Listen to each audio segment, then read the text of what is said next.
Hello and welcome to another Monday live stream. My name is Shane Olson and today we're going to be continuing sculpting on this character by Character Cube. We started him last week and we're going to continue sculpting on him this week. So welcome. Hey, what's up, Neil? What's up, Mark? How you guys doing?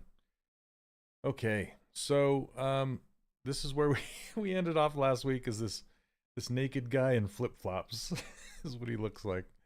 Pretty funny. So let's get some clothes on him, shall we? So first of all, I kind of want to combine the parts and then use those parts to build like the clothes from. Okay, so let's see where we're at.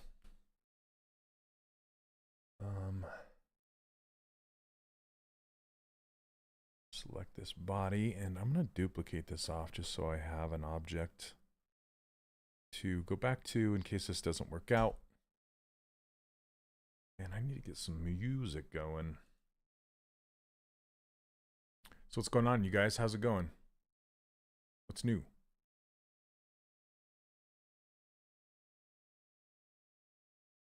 There we go. Okay. So I kind of want to fill these objects. Let's see. Cut his arms here. Hello and welcome. How are you? Okay, so yeah, I'm gonna stitch these and see what happens. Why not?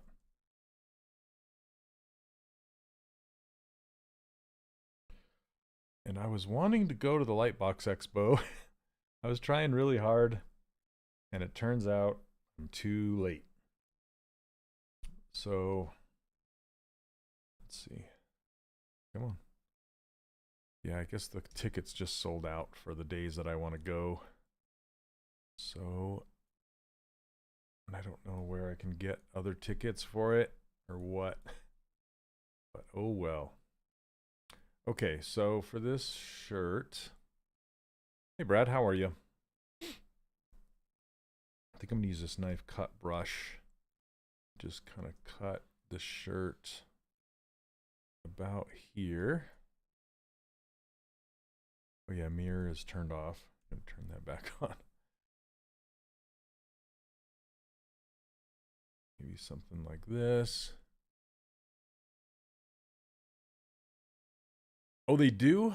Jennifer, okay. I just barely joined their Discord. That would be awesome. I didn't see that channel though. Can you, well, you know what it's under?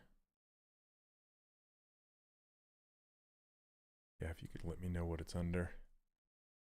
Hey Laura, how are you? Welcome, welcome. Okay, so for this shirt, probably about right here. And then for the collar, I'm just gonna go right down to, hey Cricket, yay, you made it again, hello. You're on a roll. Okay.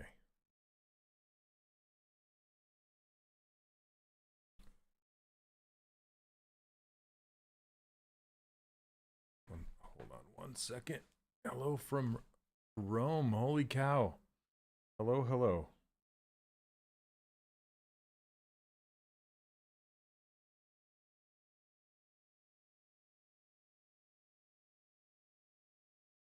Okay.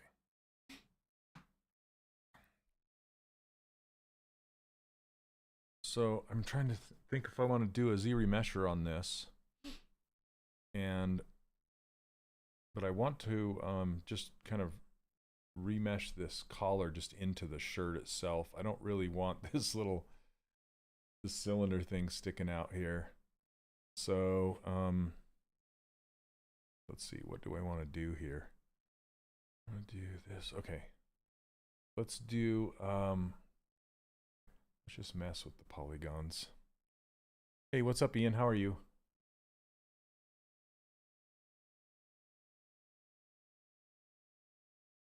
Symmetry is back on.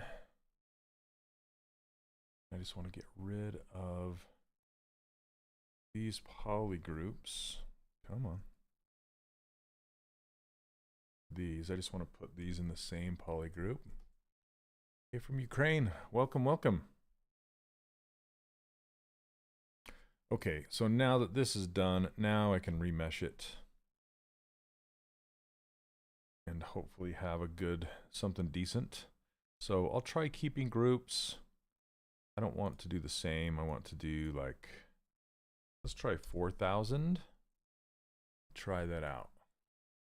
From Belgium, hello. There's people from all over the world. Got some wrist pain. Oh goodness. I hope it's not. That would not be good. Okay, I'm going to put a group in here just to help out the Z-remesher. Kind of on a slant like this.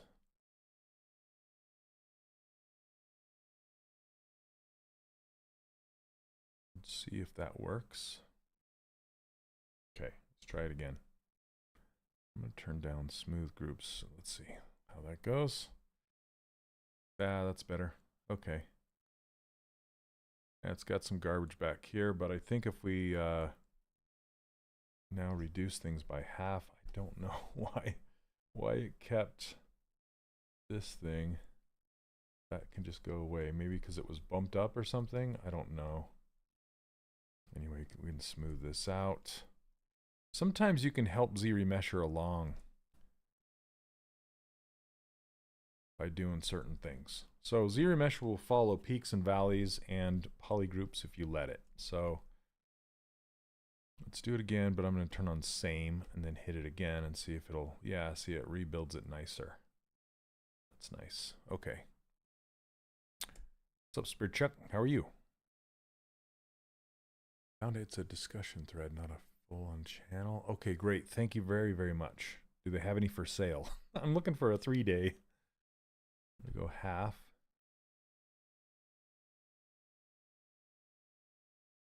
And then let's do clip curve brush just to straighten this out a little bit here. Okay, and then kind of move this out and about. And see how this is kind of getting curved under here? I'm gonna mask off the end, invert it, and then just kind of smooth it out. It's too fast of a smooth though, so let's turn down the intensity. And thanks, Jennifer, I appreciate it.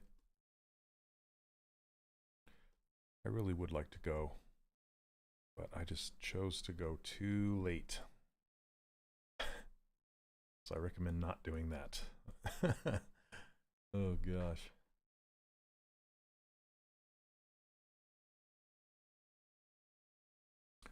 Okay.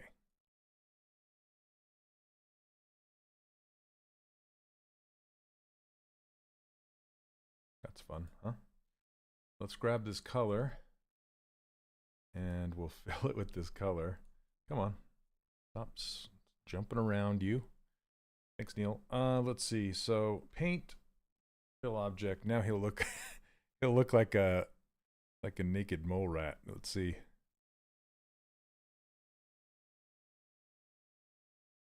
Got the shirt on. So now let's, what we can do to inflate it is if you hover over this yellow circle, you can see it says control to inflate. So you hold down control, click on that circle, and then just inflate it a bit. Then when it gets to about here, I don't want to inflate it too much because it'll just start doing some strange things to like the creased areas or the edge areas. Looks like there have been a couple of people wanting to sell them in the last day or so. Okay. Cool. Well, I'll send out some feelers and see if any is still around, and I don't want to book plane tickets or anything before unless I know for sure that I have some options.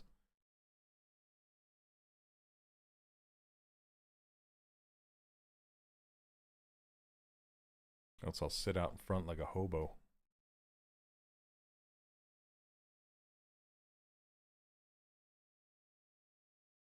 Okay, I don't know why this isn't a thing.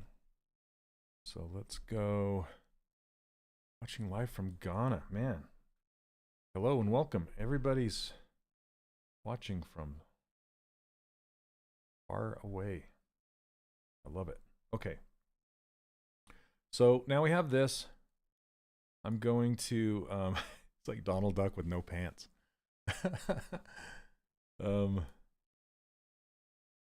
Let's see, what am I doing here? I'm doing, this body seems like it's off, so I'm gonna mirror it and then do a mirror and weld and see. There we go. Okay, I think that's better. And for this shirt, I'll do the same thing. Just do a mirror and weld just to make sure it's good and symmetrical.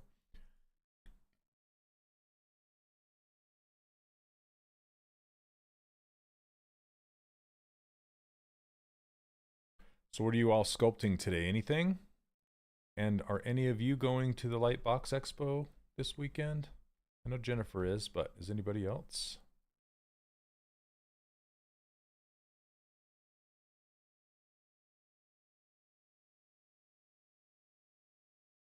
Let's see. I wonder if I can step this down even one more step. Probably not, but I'm going to try it. So let's go half ZRemesh. That's actually not bad. Not bad at all. Okay, that's good. I like it. And then we can turn on dynamic subdivisions, but it's going to kind of do this. So let's put some creases on it. Oh, you are? How's that going?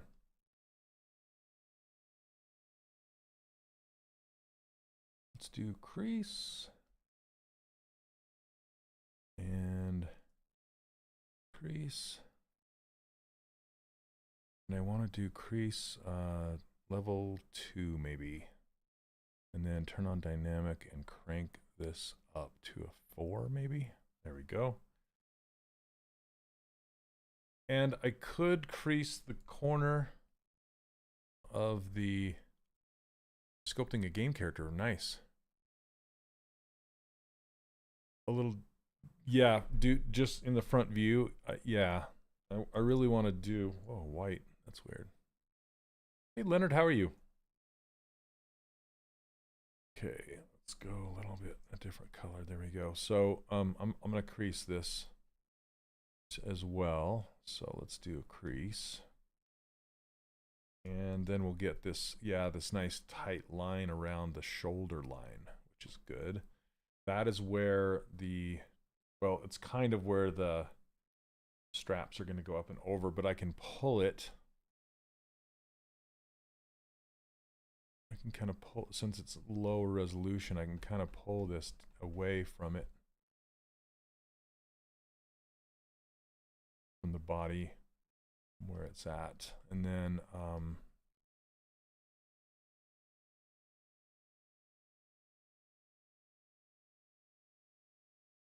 what I was going to do is, see how this, the straps are more straight up and down, and this is more on an angle. Yeah, the fishing bobber. It's nice because I have enough geometry right here. I can just kind of spread it out nice. Yeah, I want to do a full, I haven't done a full character for a while. And I'm not doing any, he's not very complex. So he's a good full character that I can do. Okay. And I'd love to push him over to Character Creator and have him animate and stuff, you know? That'd be pretty fun. Looking at that thumb now, I want to adjust it. His hand. I don't know why his fingers are off. That's weird. It's like his fingers are pushed to the front for some reason.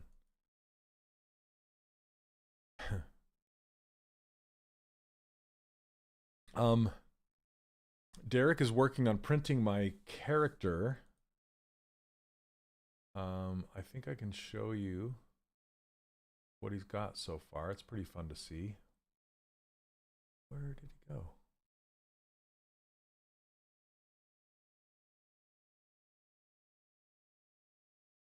Sorry, one second. Let me find.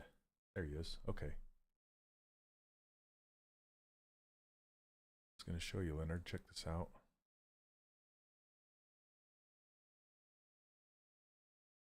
So he's printing this on a couple different printers. Oh, that's weird on her nose.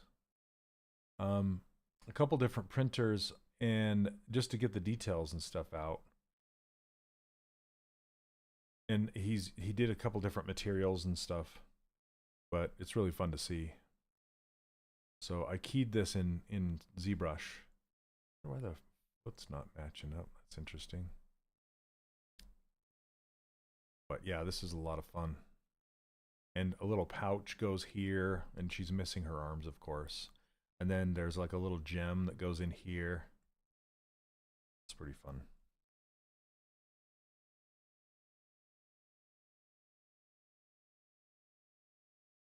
Where did my OBS go?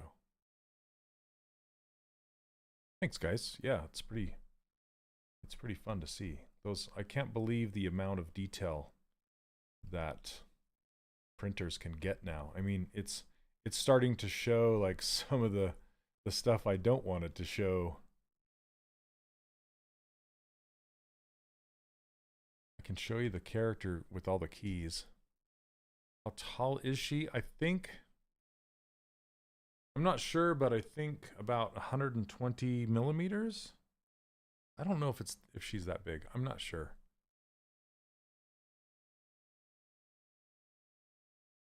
Let's see. Let me open it up. 1 second here.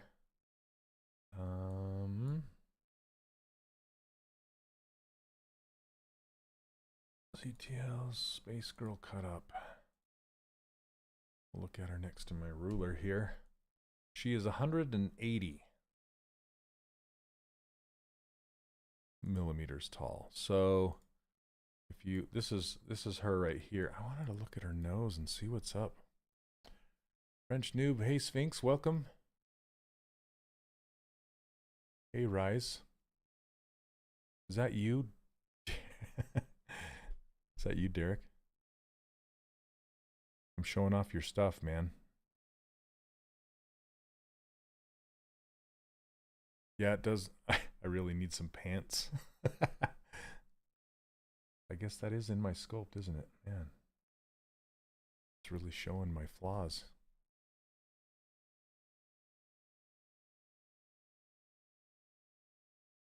So I made two faces, one that would hold the glasses and one that wouldn't. But you can see some of the keys on here. If I solo this.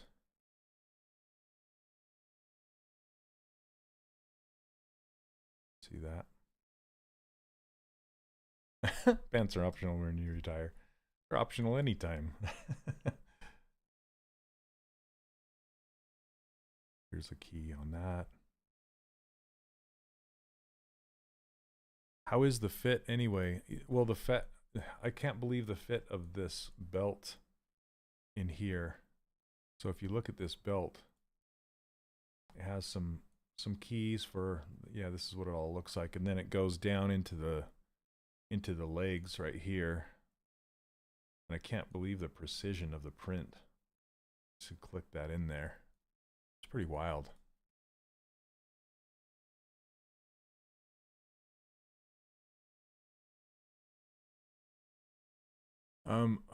Huidin, I don't work for Maxon or Pixelogic. I am, what am I saying while streaming? Oh, like pants are optional while streaming. I have pants on, Leonard.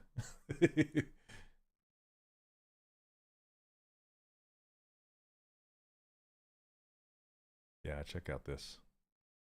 Oh, that's so cool. A little pouch. And that's, see, that's fit right in there. And you can even see that little tiny key mark where these two pieces go together. But you can also see the low pixelation of, basically I did a mask by colors, and then I pulled this design forward to give it an embossed look so I could hit it with paint. But you can, it's so precise, you can see the pixelation on it. Like the printers I've used in the past, that just kind of melts away.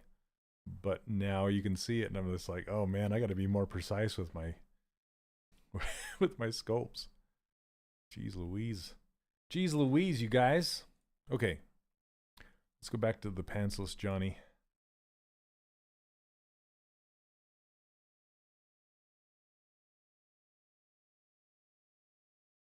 Internet years ago, I was paying $1,000 for a master to be printed in China. These days I have 2 printers in my shed. Yeah, right?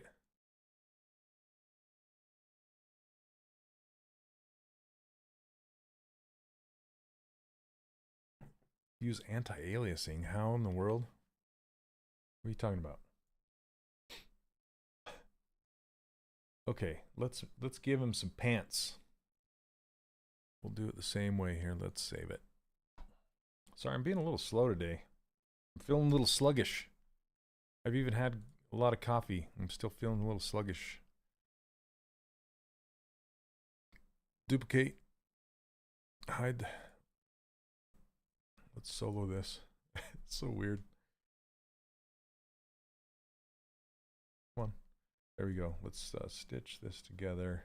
We can hide some things that we don't need, like fingers and arms and feet. Well, it's fine. What new features shown at the summit did you find interesting about the upcoming release? Hold on a second. Let me delete hidden. And I'm gonna, well, what am I doing here? Set this and do a remesh by union.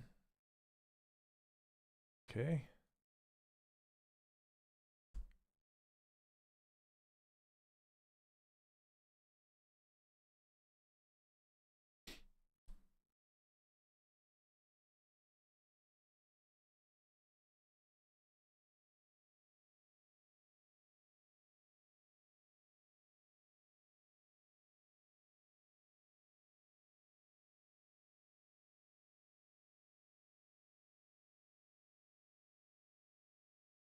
All right, sorry about that. I'm just messaging. Somebody's messaging me for a second.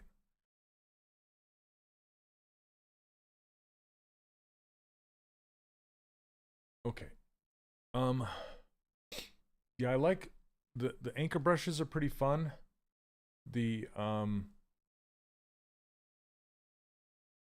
let me see.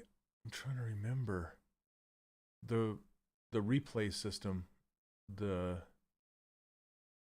It's pretty good. And the new how all the IMM brushes support the new stroke types. That's pretty sweet. Like stamps and things like that. That's pretty awesome.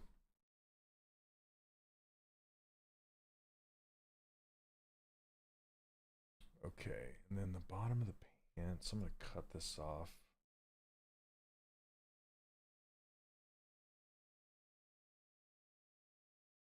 Maybe about there. Oh, going to turn on symmetry.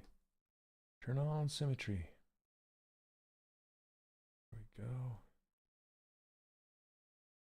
Now for the straps, I think I'm going to do separate objects. So from the side, I'm just going to try and cut.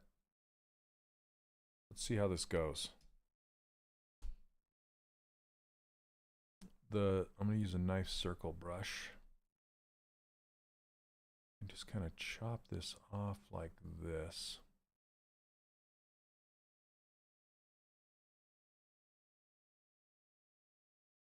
And see how that goes.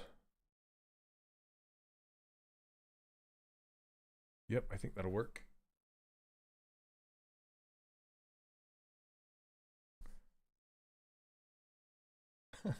He looks hilarious. Okay.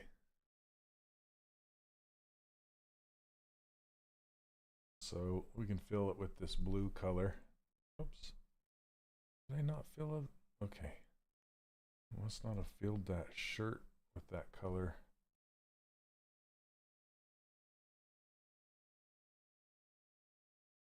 thought I did. Let's fill it. There we go. Okay. These pants. So let's go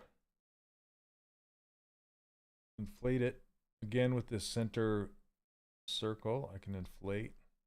I want to inflate quite a bit. What happened to the cut that I just did? I don't know what happened to my slice.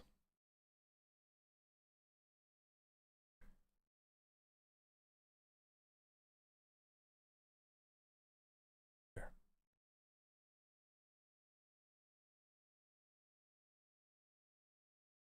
Okay. So now I can do a Z remesher with this, but I kind of want to pull these shorts, the pant legs down a little bit in space, just to give the Z remesher a little bit more room to kind of go around without having to stretch so much up here.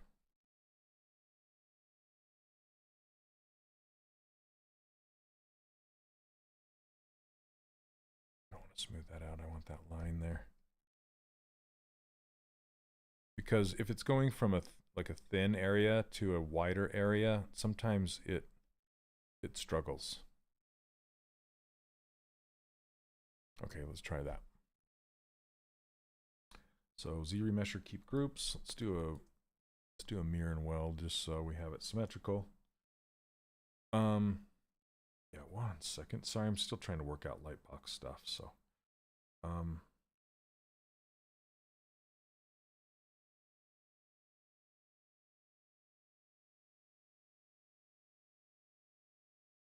okay.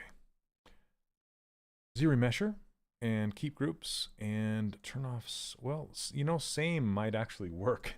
Let's just see, because that's about the density I want it. Not too bad, I guess. The interior is good. Okay, let's go half and see what that gives us. Yeah, that's pretty good. Got weird diamond right there. I like the back better. So let's see if I can smooth this out. Smooth this out. And then see if we can do the same. Z remesh it. No, it keeps it. Let's see. So you can also hold down Alt and hit Z remesher, I think. It might have to be over. Where did it go? Love the dumpy butt. I love it. Where did my tool menu go? It just decided to leave me. Just like, I'm done with you. See ya. Yeah, the little, little dumpy butt. Oh, funny. Okay, so let's do Z remesh. I'm trying to figure out how to do the how you do the alternative Z remesher. I thought it was Alt. Yeah, that's not good. It's actually okay. It's kind of an up and over type deal instead of around the bottom. Let's do I'll turn off same and we'll go back up to like 3000. I'm just trying to get rid of, oh gosh.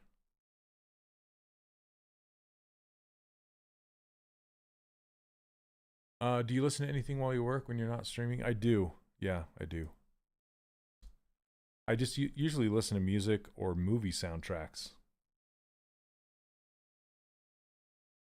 Man, that diamond is still there. I just want to get rid of that diamond. Why? Doesn't really matter too much, to be honest. It's like 4 poles right in a localized area, and I'm not a huge fan of that. But it really doesn't matter.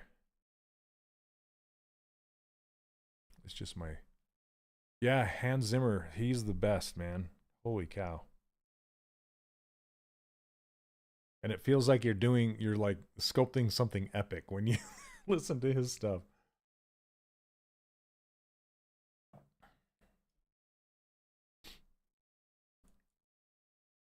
Okay, I'm gonna try it again. I'm gonna change some things just to see if it can get rid of that. Nope. Let's try going this direction. Nope. It just wants to keep that diamond in there. There's legacy. Yeesh. Okay, now I'm going to turn it off and see if it gives me that diamond still. That's higher. Man, it just wants to do it. Yeah, John. What's up, Tolk fan? How are you, man? I'd have to agree with you. They're both great, not going to lie. Let's see. Let's turn down smoothing, turn off legacy. Same. Every time I do that, it just brings that stupid diamond back. Diamond back. That's a snake. Okay, I'm just going to stick with it. Fine, whatever. Don't give me what I want, ZBrush. Okay, let's do crease by poly groups. Crease PG, where are you? Right there. Crease level 2. And let's crank dynamic up to 4. That doesn't look too bad. I'm just being a snob, ZBrush snob. Yeah, you win this time, ZBrush. Curse you.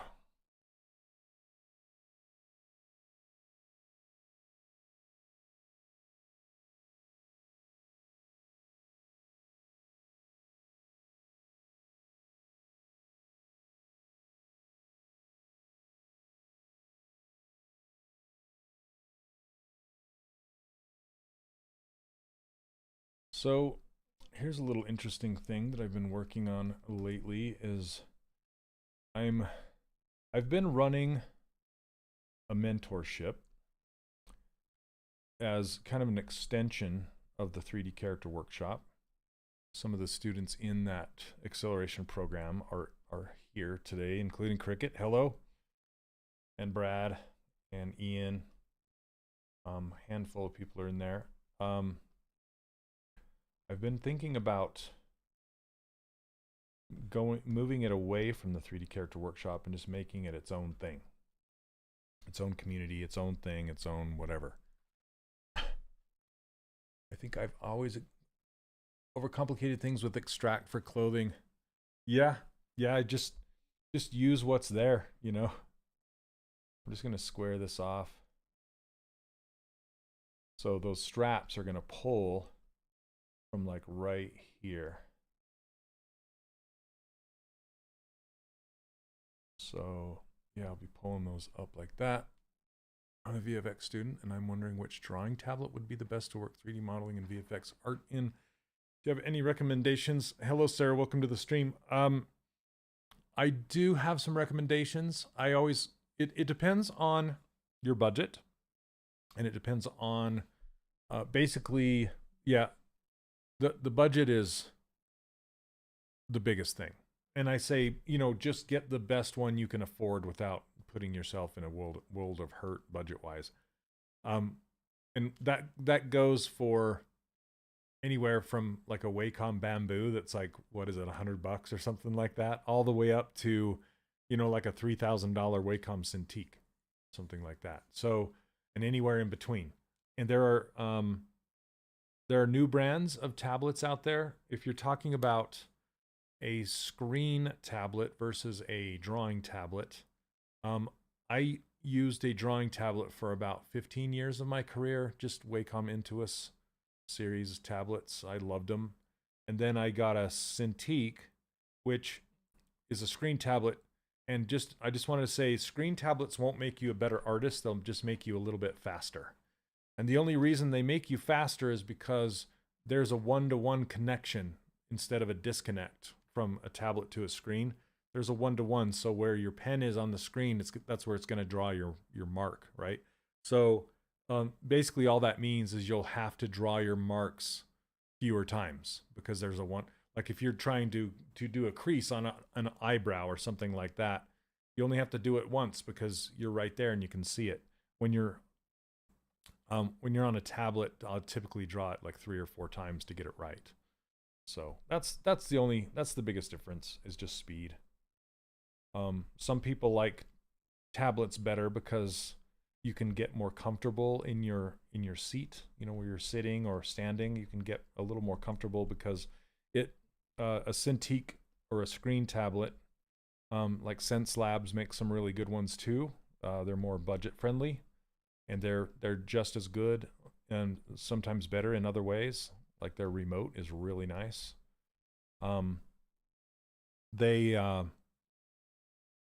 Sometimes you can possibly hurt your back if you have them the wrong way, right? So over long periods of time, you could get fatigue from working on a screen, and they also take up a lot of real estate. Whereas a tablet is just it's really small. Where did I had one just sitting over there. I don't know where it went. Anyway, thanks, Cricket. So yeah, I'm going to be focused more on my acceleration program and less on doing self-paced courses. So I really want to help people get into the industry. That's my biggest thing. And so I want to help guide people.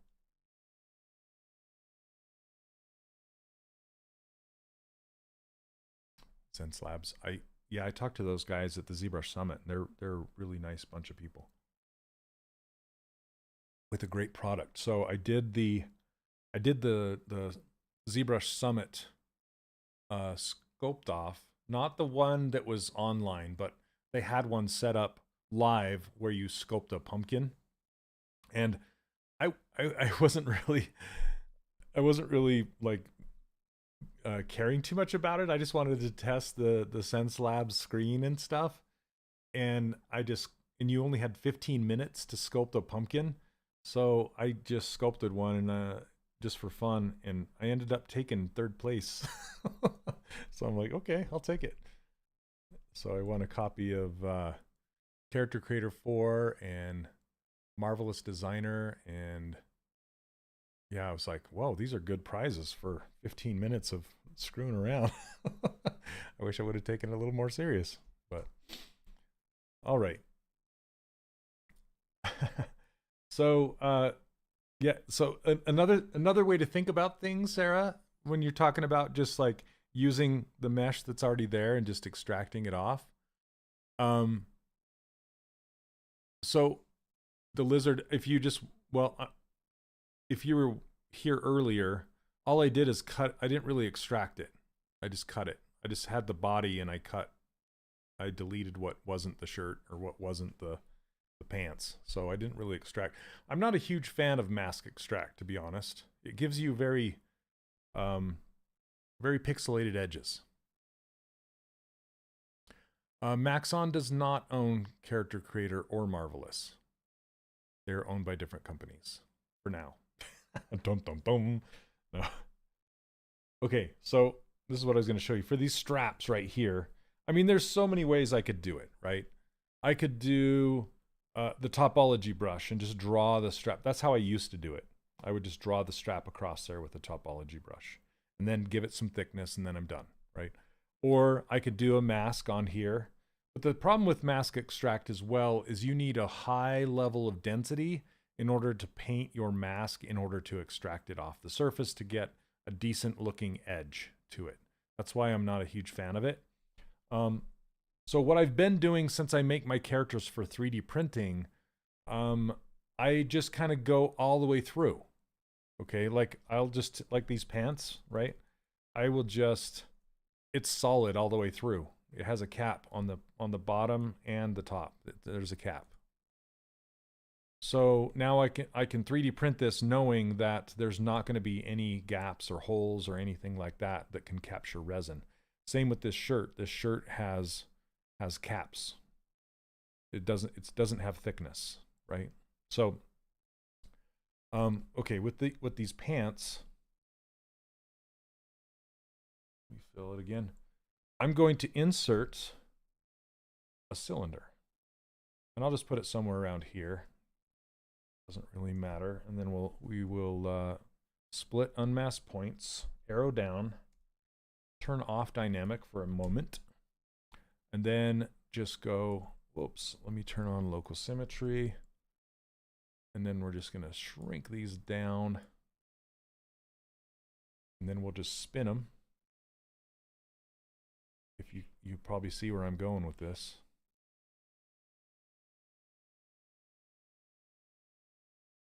See that? Yeah, much more printer friendly. And now I can hit dynamically subdivide these. And I can turn on transparent so I can actually see all the way through. And then I can just drag the sphere out and down. And this will become straps without me having to extract anything.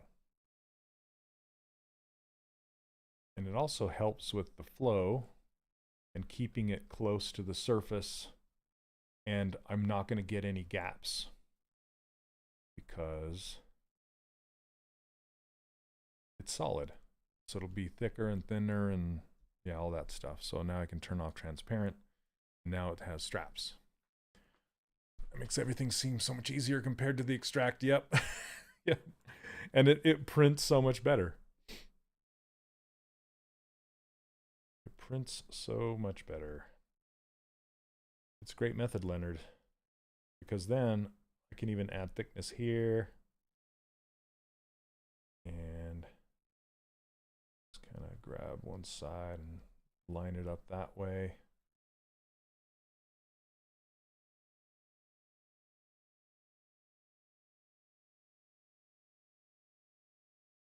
And now I know it's kind of straight up and over. Love watching you process like these. For example, I probably would have used the topology brush for straps. Yeah. I mean, which is not wrong. You know, that's not wrong. There's so many ways to do it. In fact, I'm going to get these straighter. I like the straight up and down and over. And I can adjust this, maybe down a little bit like that.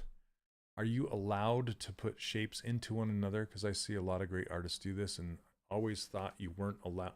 It's not that you aren't allowed to, Sani. I don't know how you pronounce your name, sorry. But in the end, you will want to get rid of the interior geometry. And how you do that is by, you'll want to collapse all your dynamic subdivisions to give you the resolution that you need. And then you will remesh everything together, remesh by union. So it will stitch everything together and delete everything on the interior. Because you're right, you don't want to have interior geometry to send to a 3D printer because it will have, it will fail. So you will need to do that extra step of stitching everything together. But you are absolutely allowed to build it that way. You just have to make sure in the end you do that step.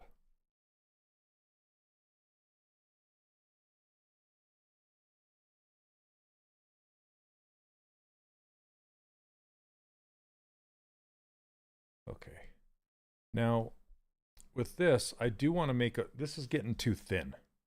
So I want to make a lip around the interior, and I can do I do use the belt straps. Yeah, I do. But see how this is getting really thin right here? I want to have kind of an edge. So I can do one of two things. I can do I can use ZModeler to extract it or extrude it and then just kind of scale it in to make that little edge.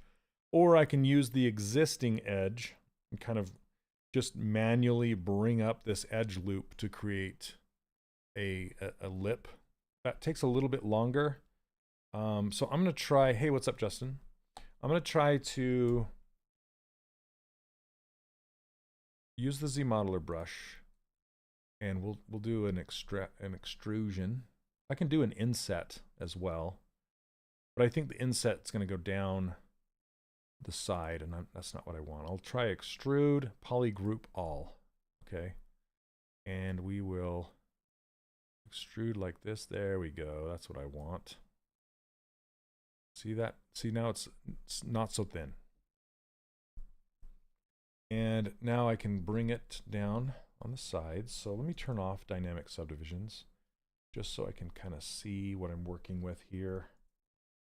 I want to mask off these two polygroups and not affect the red. Whoops. I need to grow it. Yeah, really, right? It really is not. It's really nice to be able to use it without leaving ZBrush. You know, it just has enough little tools in there that you can do things like this, because in olden times, before that existed, you would have to take it outside of ZBrush and do those things somewhere else. Okay, but not anymore.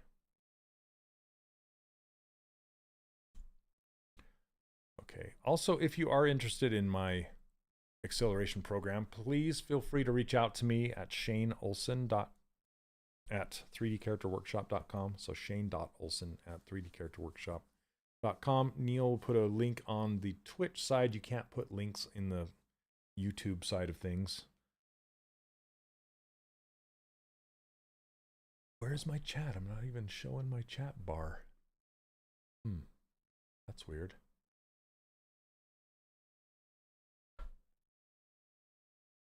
Got rid of my chat bar. Oh well, I'll have to bring it back.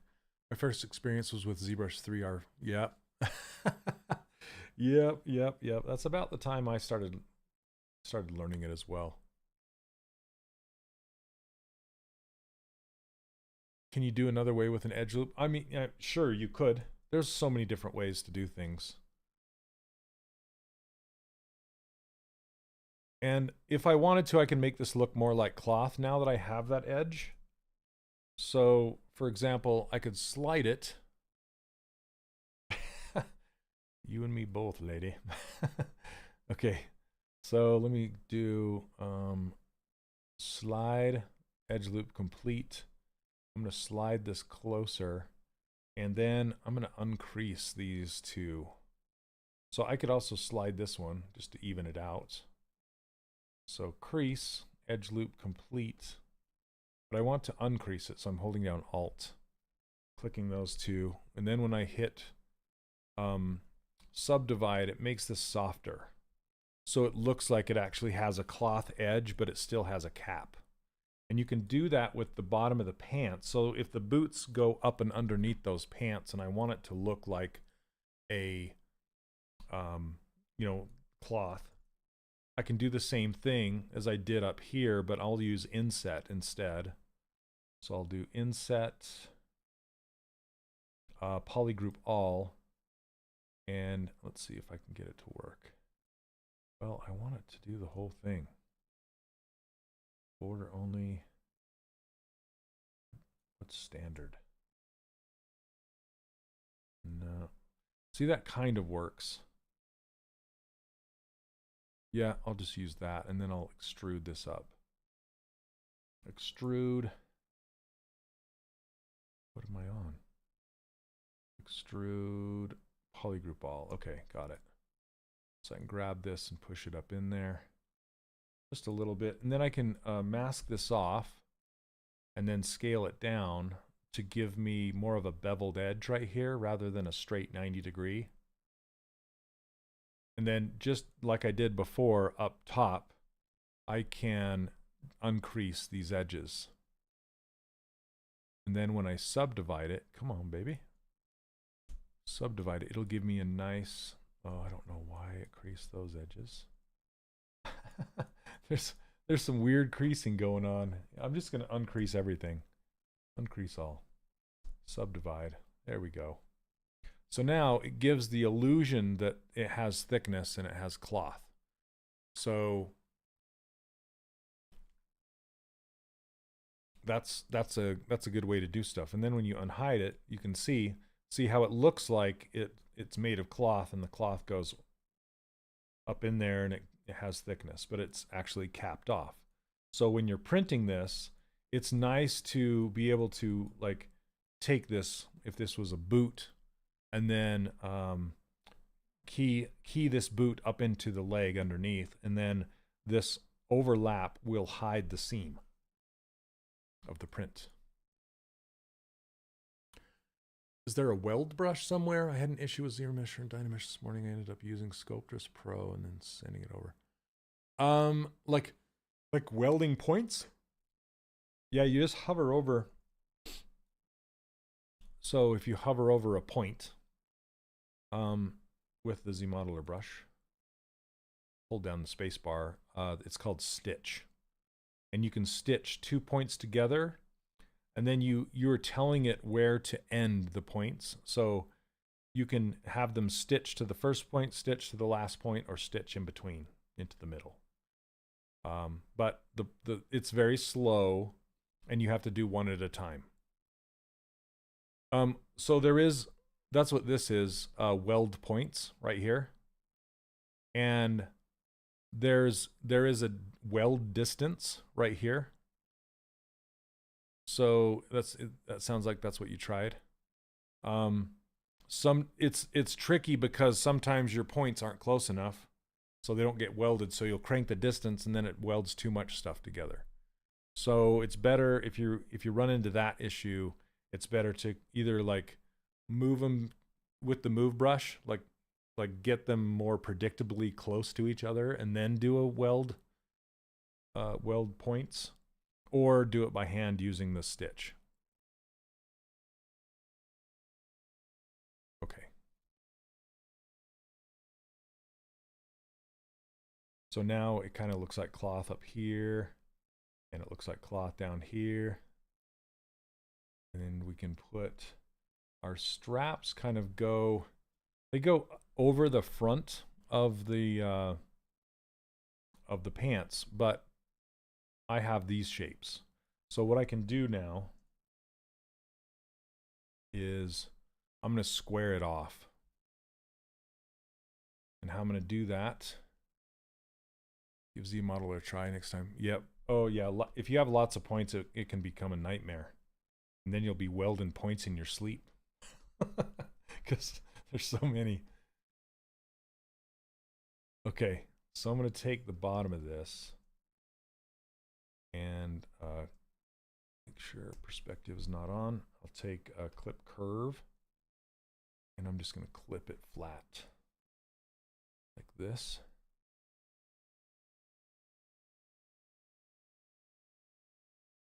Maybe I'll do that, and then we'll see if what happens if I do group by normals. Okay. Gives me everything I want except this one, because it's on too much of an angle. So I'm going to do this again, move it more like this for a second, do group by normals. There we go. Okay. Now it's given me some grief right here.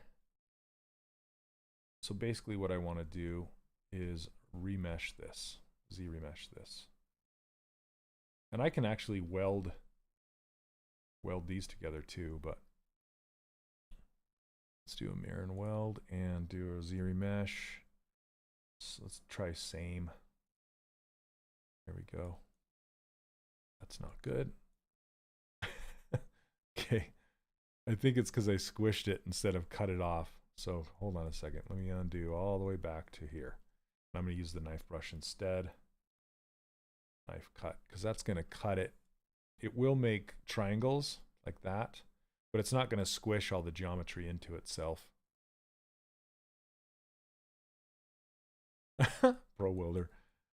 Point pusher. That's my friend Danny Williams. That's his nickname, is point pusher. He'd be point welder. Point stitcher. Okay. So I don't know how good ZBrush is going to do with this, but we'll see. Okay, so straighten this out again and do group by normal. That's better. Okay, hopefully it will give us a better result. After we mirror and weld it, keep the same Z-remesh. Sure.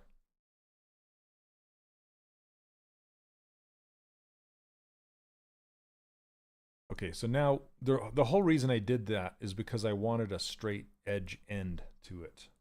So I can push it outside of my overalls like this and have it end instead of round out down there.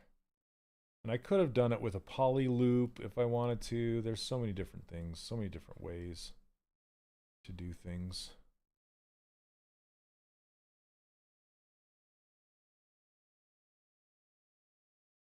I'm kind of running out of geometry. It's a little low now. So I'm going to subdivide it once. That's going to make it curve. Let's add some creases to the poly groups. Now if I subdivide it once, that's better. Okay, delete lower. Now we have this much geometry to work with, which is a little easier. But, and again, I can use the Z modeler brush to, like if I don't want this edge down the middle, just do insert, single edge loop, hold down Alt, and you can make it disappear. I'll get rid of it. Like if you think you have too many loops like that, just delete some of them. Like this one's a little too much. There. See, now I have a whole bunch along the edge, and it's just giving me a better result. I can bring this shirt up to match it.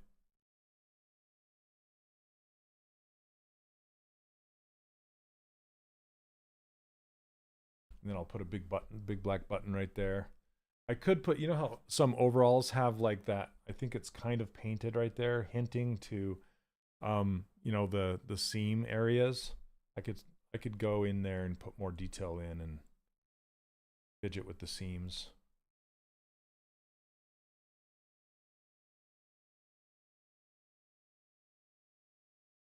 Anyway, what I was talking about with my acceleration program, I'm renaming it to something else. I'm trying to figure out. Been spending way too much time trying to figure out a new brand, a new name. I thought it would be kind of fun to name it something that has to do with magic or magician, not a magician, but like a wizard, like a sorcerer or something. Because then people could level up their skill. Because I'm going to have gamification.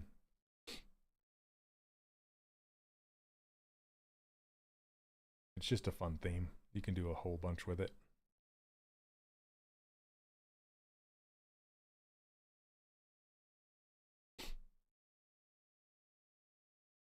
Okay. So I'm going to pull this whole thing down.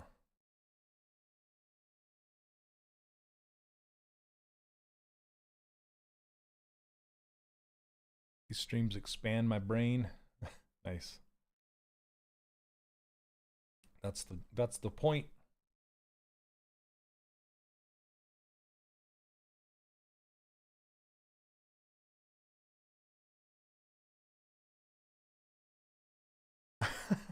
Yeah, Ian, right? That'd be nice.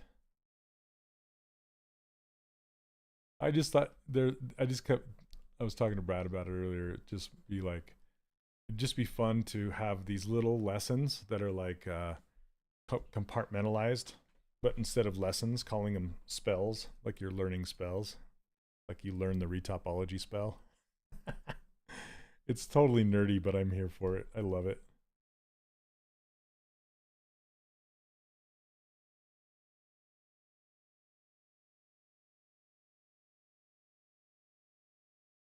Yep, roll 16 or higher. It's total witchcraft.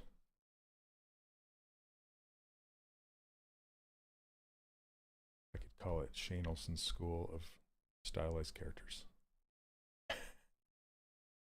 I know, right? Right, that's it. Yep.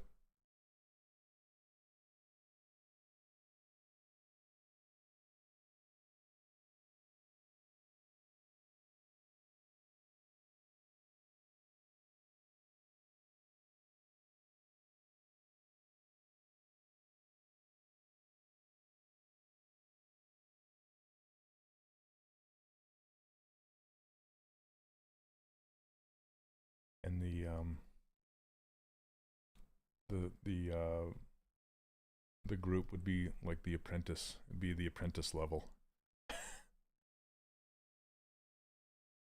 Yeah, except for Neil, I think I'm leaving the bear behind.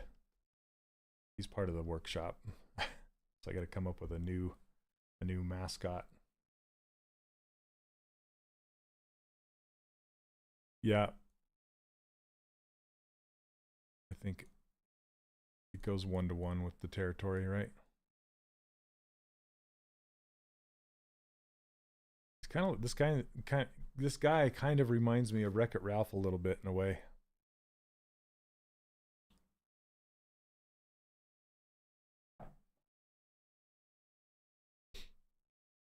I should give him little black pupils.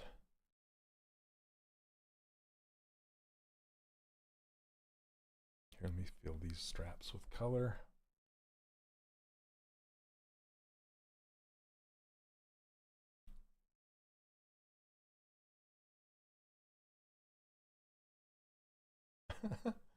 So funny.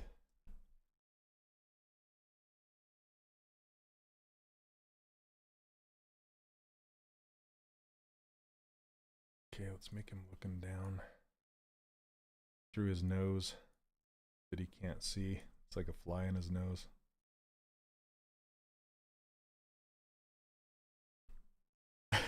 Mark, it is witchcraft.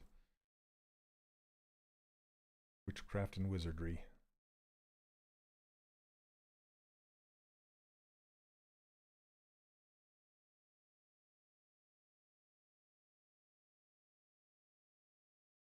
I really like Academy of Stylized Characters. Just need to come up with a name that fits it.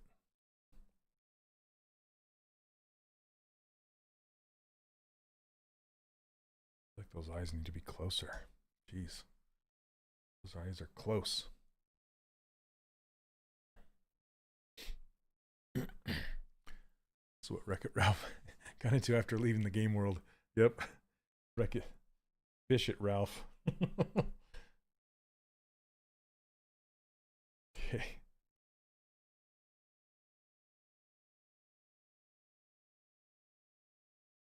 Oops, I need to do the pan mask.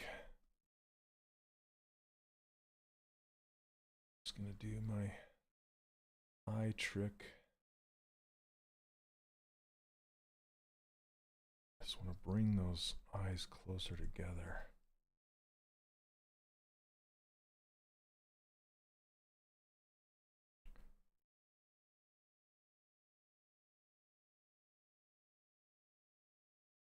Okay.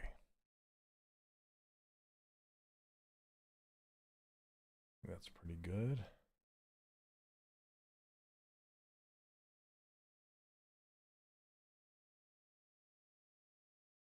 There. Okay, now I need to clean up the mess I made.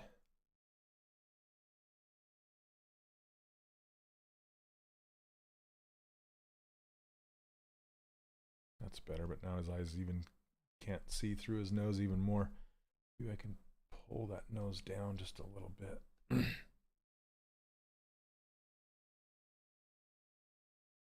There we go. Now we can see. That is wizardry. Yeah, there we go. Okay, got it. Now his nose needs to be closer to his eyes, though.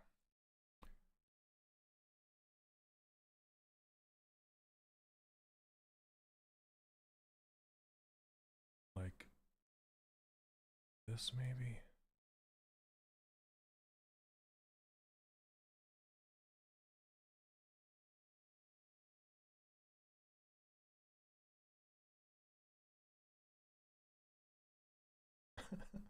What in the heck happened there? Like some stuff stayed masked or something. That's weird. Well, we can fix it. Just like Wreck-It Ralph, we can fix it. There we go. Smear and weld it. Oh gosh. I love it. It's way long. but I need something to fit on a URL. A domain name. I was thinking about, like, you know, if it was like Hogwarts School Witchcraft and Wizardry, it would just be like hogwarts.com. Just that first part would be the only part that needs to be the URL. So I was thinking about just coming up with something to replace that. Instead of Witchcraft and Wizardry, it would be like Stylized Characters or something like to that nature. You know, don't want to rip it off completely, but at the same time, be inspired by it, you know.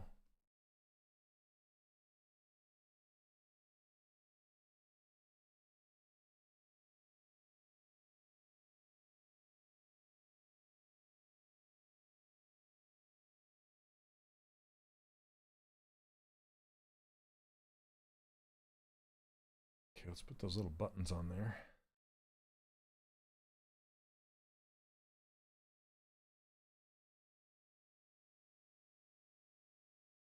Okay, hold on a second.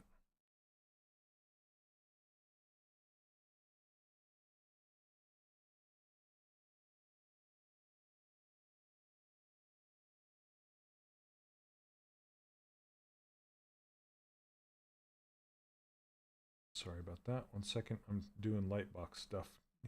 Looks like I might have a room down there.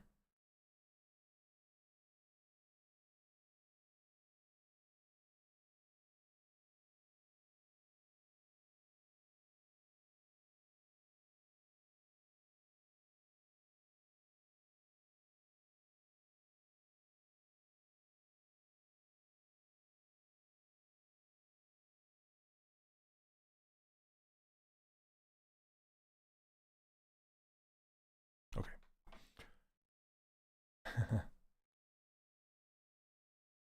I think I've gone through about, with small few people I'm talking about, because you have to see if it's available, you know, as a URL as well. So it's like, come up with something and then check it. Come up with something and then check it. Just back and forth, see if it's available. And some names are available, but they're like $10,000 to buy.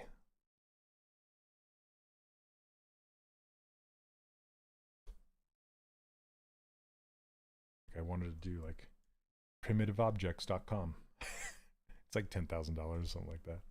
Like over 1,000. Like what? What? Why? Let's do cylinder.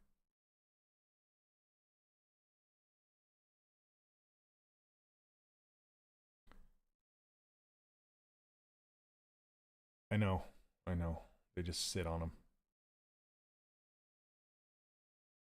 I think that URL that I just said, I think it's just a page, and it just has a picture of some primitive objects, and they're just sitting there. There's no website. It's just silly.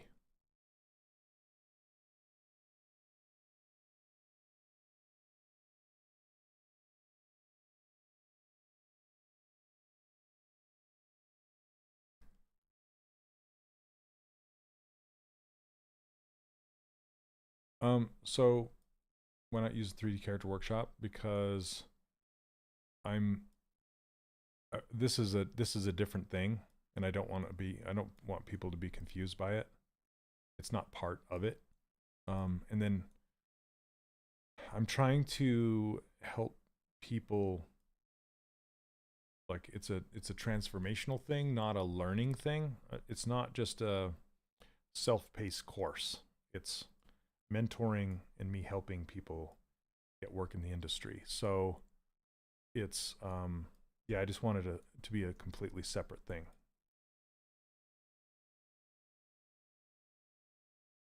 It's along the same lines, of course, but just, yeah. Hey, Wilberth, how are you? Welcome, welcome. Okay, let's work on these arms. They're not good. Looking for Padawans, yep. Wizard's Apprentice. That's what I'm looking for. Wizard's Apprentices. How do you say a plural of Wizard's Apprentice?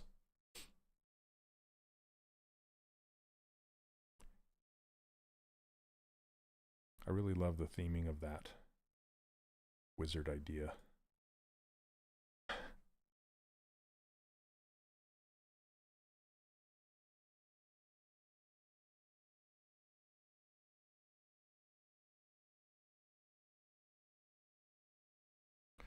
Okay, let's do the knife brush again. I'm just making the boots. Right, Jedi. Mentorships are so hard to come by. They're pretty non-negotiable. Hey, Luck Lori. I just barely got the pupils in there before you showed up, so I'm good. I'm good.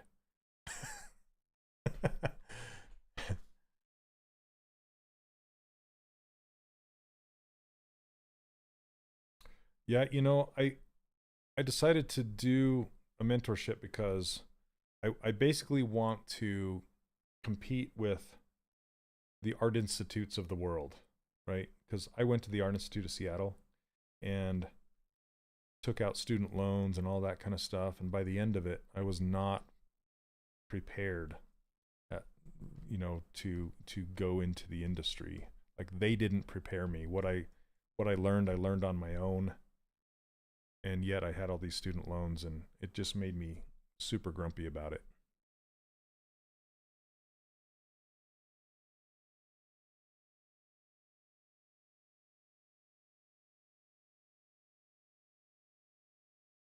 And you don't need a degree to break into the industry.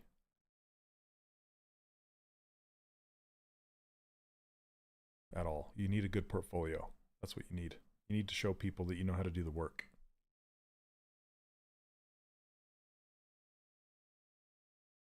That was easy. They are.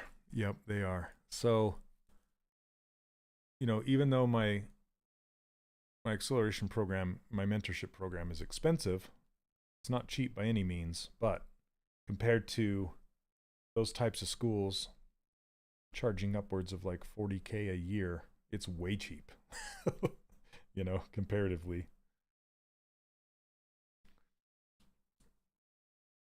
Went to art center and that was much closer to being ready for work. That's good to hear. Yeah, there are schools out there that are great, like Noman. Oh my gosh, Noman's great, but it's not cheap either. What do you think of using the contrast slider after decimation before print? Yeah, you could to punch the details up, but with decimation, it doesn't really get rid of your detail or anything like that when you decimate. So, I mean, but you could totally pump it up, you know, because those, like, I'll show you an example. Like with that print that I'm doing right now, this one, you can see these lines. So these are separate objects that I put together, and the distance between them created this line. You have to make sure that you also create an interior and not to make a gap all the way through, although these objects do go all the way through. I wish these gaps were a little bit deeper and more like this one, more visible, right? Yeah, so I did the same with this one right here. I kind of wish it was a little deeper and more visible. And I don't know if the contrast slider will help with that or not, but it's something you could try for sure. Thank you so much, Cricket. Ooh, I like that one, Leonard. I don't know if it's available. See, I knew if I mentioned it on here, somebody would drop some goodness.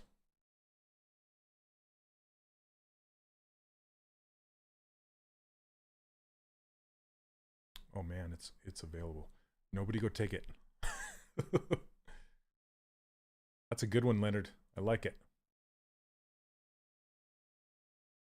Thank you very much. And that would fit the wizard theme, the magic theme.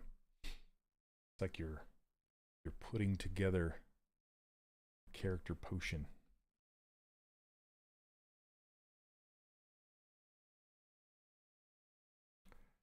I like it.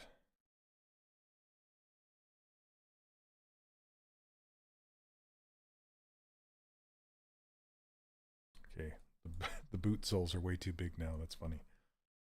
Let's put some creases. Whoops, where did they go? Let's put some creases on here, but not here. So if you guys didn't know this or not, there you go. There you go.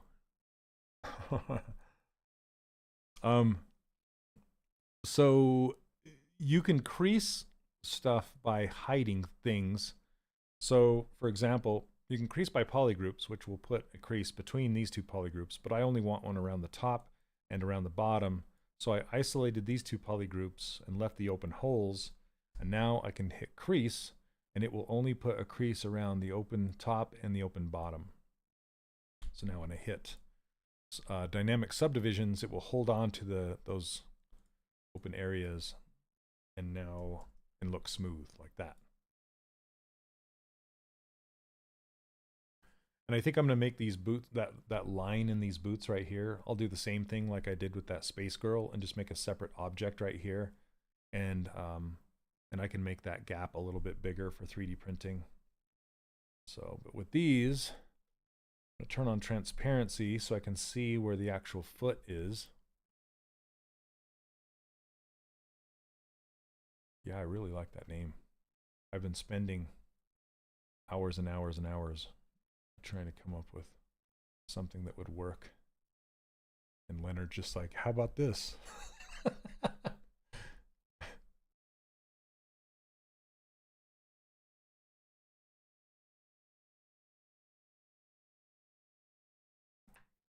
Okay, sorry, one more time. Okay.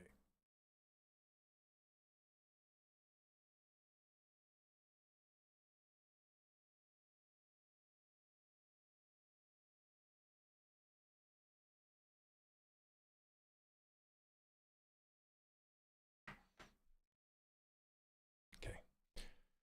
Let's see what that looks like.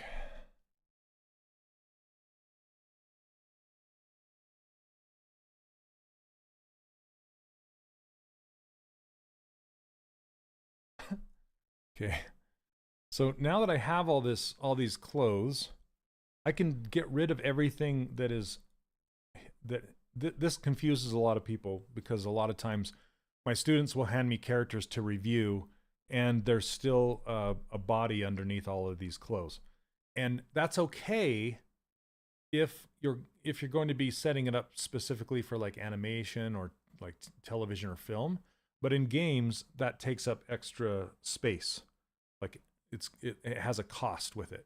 So basically you want to get rid of all the skin, all the body underneath the clothes, unless the character is going to do a character change. And even then, sometimes you'll do a mesh swap rather than a clothing swap, right? So it's a good idea to get rid of that stuff. That's hilarious, Leonard. Do you have any advice on making your own logo? Is that pointless? I see some 3D artists have one and some don't. I don't think a logo matters, honestly. I'll tell you right now, portfolio is king. I say that all the time. Maybe that should be my URL. Portfolio is king. Because it is. That's what you know, I wouldn't hire someone based on if they had a logo or not. I would hire someone based off of if they could do the work or not. So I know that sounds pretentious or being a jerk, but it's true. So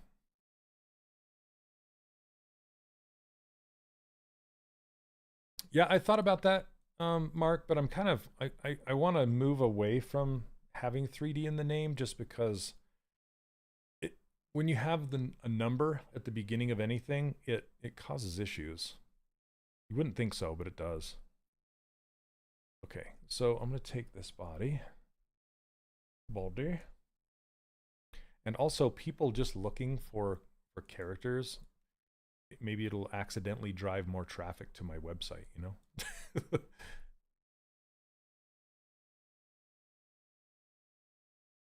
Okay, so I'm going to keep the neck, and I'm going to keep these hands, and I'm going to get rid of everything else.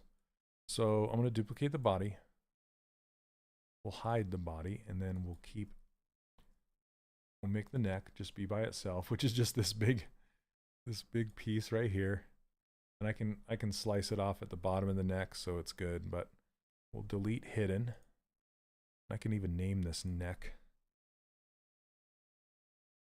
And then we can just knife it. And we can even turn on transparency to see through here like this. See the loops and just go slice. Okay, there we go. We got our neck piece. Looks like a thumb. Okay, then this arm. So the problem with the knife brush going towards the center of your scene doesn't work, because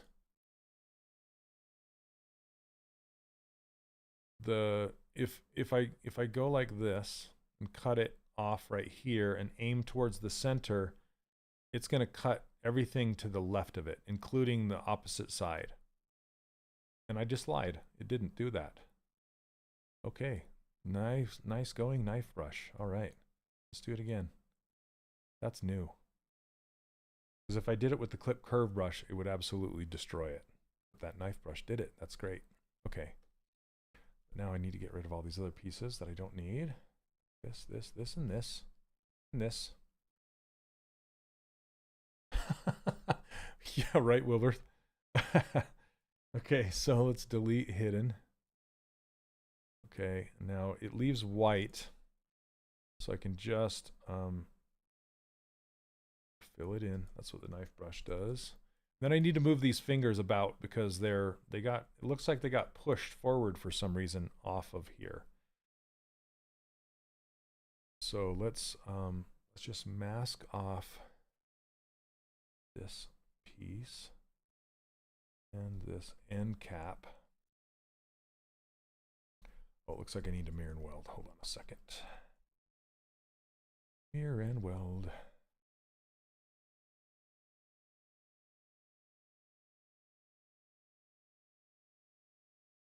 I really like that name. Do you guys like that name? Character Alchemy, does it say? Because it's going to be basically a free group that everybody can join. And then if they want mentoring, they can join the upper echelon of within the same group. Paid portion.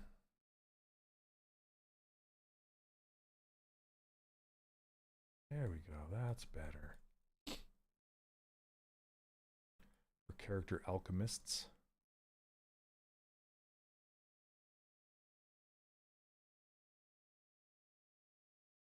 So character alchemy would be a mixture of the characters. Character alchemists are the people who make the characters. What's better? Character alchemy makes a better URL. But alchemists feels like a group of people. Which that's what it is.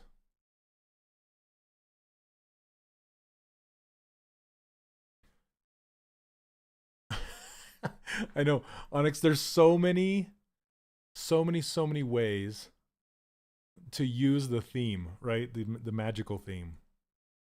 Alchemy and Academy sound similar. So it extra works. Yep. So alchemy or alchemists? Alchemists can kind of be hard to spell too.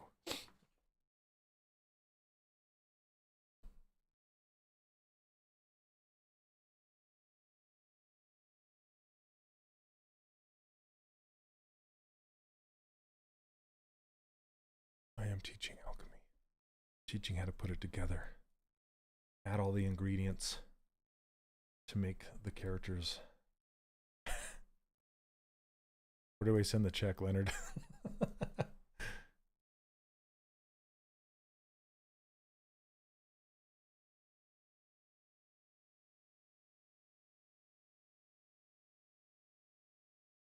Yeah.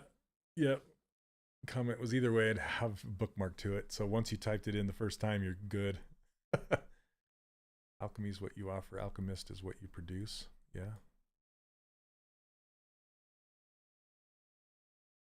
I'm liking the way this guy's turning out, you guys. He's a fun little guy.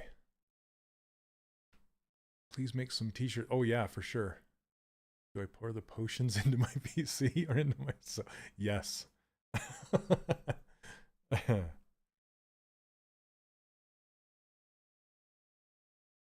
Okay. We can make that fish. Let me finish off these boots first, and then I gotta put the cuffs on his sleeves. And then maybe I need to finish these hands and make them look better. They're just, they're all separate pieces.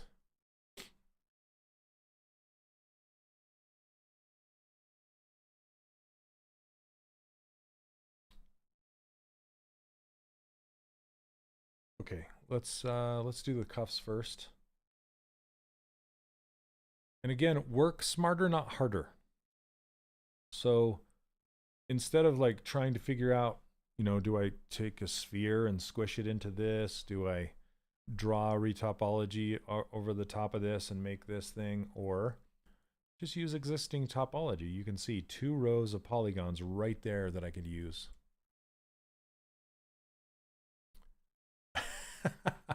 I love it. See? I love it. I love it. I love it. Okay. So let's go duplicate the shirt. And then I always like to say, delete everything that's not the thing that you want. Like delete everything that's not the cuff. So this piece, and then if you grab the select loop, you can hover over an edge with Control plus Shift selected and hide these 2 loops. And now I just have this one, and I can do delete hidden. Now we can look at it with subdivisions turned off. We can turn on double so we can see both sides of it. And then, you know, I could do a couple things. If I'm following my whole make it solid mantra, right? I could just do a close holes and it will cap these holes. Even though it does it with triangles, that's okay. I can do a Z remesh with keep groups and keep the same. Let's see what it gives us. That's good. Or just use the snake hook brush for everything. Yeah.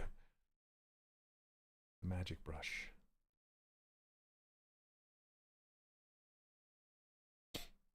It reminds me of Wreck-It Ralph when they go make that car.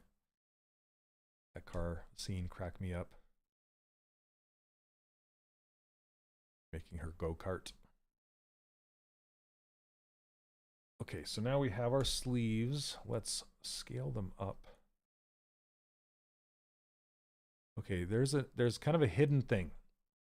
I mean, it tells you on the gizmo, but it's kind of hidden at the same time. So if basically I want to scale this in the Z and Y axis and not the X axis. So how do I do that? Well, if you hover over this little box on the X axis, the one you don't want, you can see kind of, it's hard to tell, but it says hold down Alt to scale on Y and Z. But the problem is if you hold down Alt first and then start scaling, let's see, is it working? Oh, that's it. Yeah, never mind. That's how you do it. I was going to say, it used to be that you started scaling and then you added Alt to it like that. And if you held Alt down first and you tried to do it, it wouldn't do it. So maybe they fixed it. Good job. Good job, ZBrush people. Yep, you say snake hook 3 times and Ashley will appear. That's true. Oh, excuse me. Usually it's true.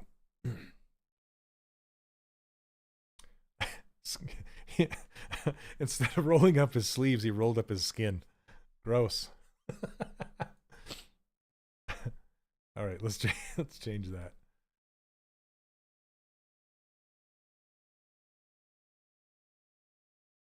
Okay, so I want to make this, anytime you're going to put like surface detail into your object, sometimes you won't have enough geometry like this. This is the case on this armband. I don't have enough geometry to add to cut in like these folds, these little folds he's got here. So what I want to do is add real subdivision levels. Right now it's just dynamic subdivision levels, which means that what I'm really working on is this.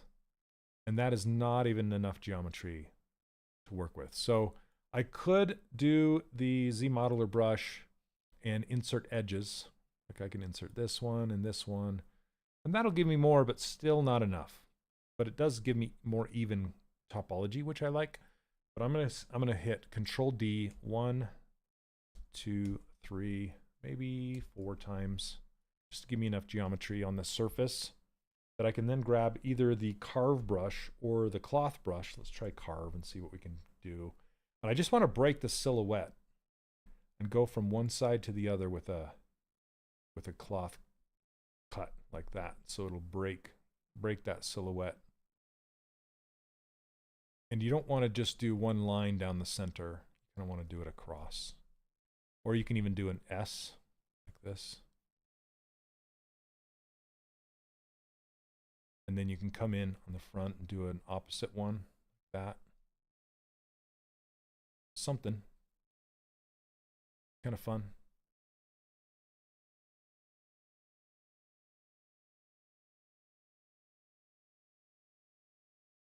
Smooth it out a little bit. Do one more in the back, smaller. Blend them together. It's good. Okay. So let's see what else we got. And I can do, let's make it narrower on the front. So now you can go down in subdivision levels. So it's back to the low resolution, and we can just squeeze this down here a little bit tighter and have it more broad up here, which is good. Gives us a little bit of interest. Okay, so let's do these boots now. And with these boots, basically we can cut off. Is there a slice that's like the knife brush, but it slices a piece off? You guys know? Type in BS for slice. BS. I don't think there is. There's slice curve, but I don't think it works the same way as knife does, but I'm going to try it. Yeah, see, that just puts a cut through it, which might work. It's weird that it didn't do it on the other side.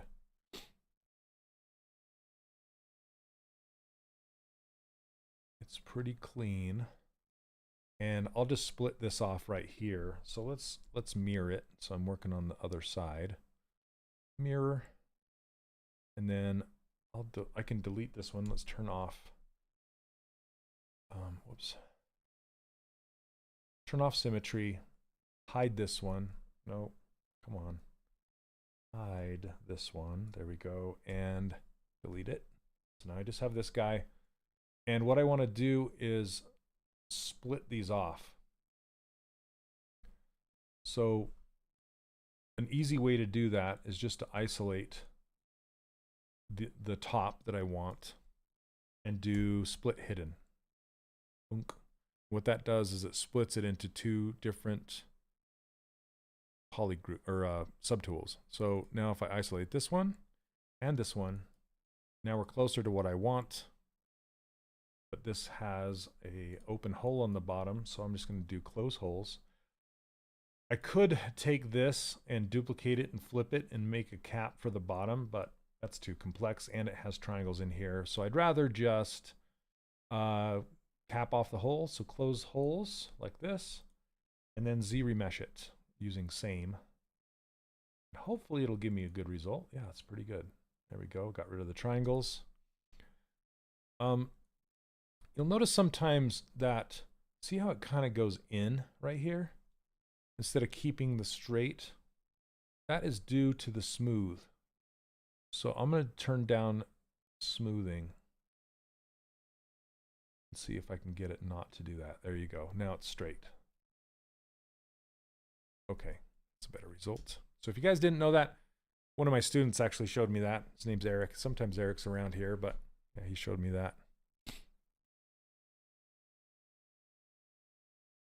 Okay, again, repeat, close holes, ZRemesh using same, boom. Probably should turn down smoothing on this guy too, though. Let's do that. Pretty solid. Okay. You guys are quiet today. What's going on? You're just enthralled. Okay, I'm gonna fill this with orange. Fill this with orange. Does my does this say my name, by the way? My title? Is it saying? Because sometimes that gets messed up. It doesn't work. It does not. Okay, here we go. Update all. Now does it? Watching the alchemy. Okay. Mashing all the info in my brain. Okay.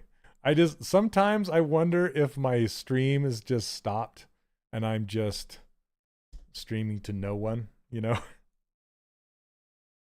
Sometimes I wonder because it's happened before. So now we can do a mirror and weld with this guy. Whoops.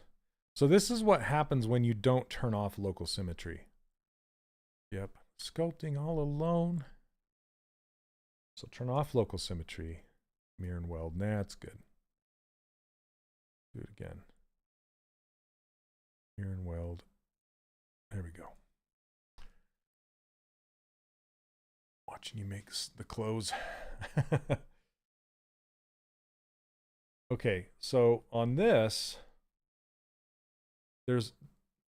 whenever I hit a creasing problem, I guess, I have options. And sometimes I lean into my old polygonal ways of using support loops, or I do the newer way, which is creasing. Now, like I said, I want to go a bit deeper with the crevice on where the top of the boot and the bottom of the boot meet. So if I 3D print this guy, it will give a better cut result. So what I can do is I can go to the Z Modeler brush, hover over the edge, and choose bevel. Okay, and then bevel and edge loop complete, single row. I can just click this and drag it. And now it'll give me kind of this beveled edge. I don't have symmetry on. Let's do it again. There we go. Bevel. Okay, and with the top, I can bevel that. I can add a crease. It doesn't really matter too much. Or I can do the trick where it looks like it has, you know, it's going down into the pants. I'm in TG painting in the storm. Oh, nice. Hard to type on this thing. It's all good. Dude, those stormtroopers turned out awesome. So Leonard made stormtrooper helmet pumpkins. They're pretty dang funny. Okay, so you can already see that this crevice is showing up even better right now. So if I do the same thing to this boot and mash, well, the boot's kind of giving me the same curve because I turned the edge creasing down to show, you know, basically I'm doing the edge creasing level is a 2. And so how that works is every time you subdivide it and you have a crease on there, it will hold on to those crease every subdivision level unless you tell it to let go at some point. So I like to say it's letting go of the crease. So if you go underneath the crease level right here, which you can find it under Tool Geometry Crease Level if you don't have my menu. By the way, if you don't have my menu, you can go grab it for free over on my website, 3dcharacterworkshop.com. I give it away for free over there. And if you hold down Control over any button, you can see at the very bottom it gives you a button path. And you can see exactly where it lives in the interface for real. So I built this menu to pull up everything that I use all the time. And it's really good for new users of ZBrush because it kind of breaks down the overwhelm and it keeps you from digging down into this gigantic menu that can get really big. Like each of these little words has a giant menu underneath it. And it can get very intimidating, very overwhelming quickly. So if you just use this menu, this is basically a shortened version of the tool menu. And it gives, like I said, it gives you all the quick access to all the most commonly used buttons to be pushed. So there you go. Okay. Now for the bottom of this foot, this is also round, but I think it's pushed too far down into the sole of the boot to show that curve. So I need to lift it up so you can actually see that curve turning down towards the sole. And that way it kind of, and the sole is now too sharp. So again, what we can do with this sole is we can adjust the crease level. So the crease level is what I was talking about, is here, crease level 2. Seems like this is much, maybe it's more dense. Where did it go? Oh, it has dynamic thickness. That's what's going on. Okay. So let's look at this here. If I turn off dynamic thickness, it's a single-sided mesh that looks like this. So what we can do is add thickness. We can add thickness by extruding, or we can add thickness by applying the dynamic subdivision levels. But I don't want the subdivisions, I only want the thickness. So dynamic subdivisions are giving you a preview of 2 separate functions.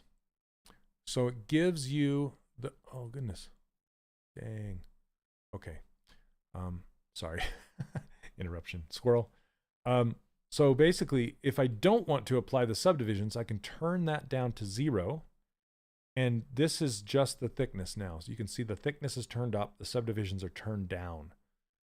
And if I want to apply those, this is just temporary. So if I turn it off, it's temporary, turn it back on. And I'll just hit apply. So now the thickness is applied. But if I want to add subdivisions now, or dynamic subdivisions, I can turn this back on. But since the thickness was still left on, now it's double thick. And so I'm going to take this down to 0 and then add the subdivisions back in to a level 4. And now our sole is much softer sole. And now I can move, turn on transparent, and just kind of move this even closer to where the boots come down and bring it right up to that edge. Let's see if I turn transparency off, I can actually see the boot up to here. You just want to have it kind of even. And when you use your move brush, it's much better to kind of tap it. I've been telling my students that lately. Like, just tap it in. Like Adam Sandler. Give it a little tappy. Okay. Now that we have that, we can give it a little bit of thickness.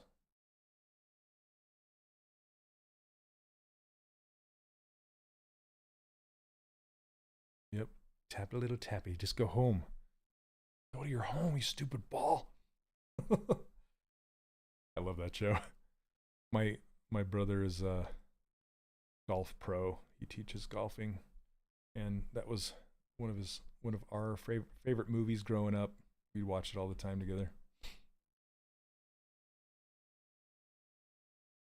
The fight with Bob Barker is one of the best cinematic moments. Okay, let's go to 4 on this too. Make it nice and clean.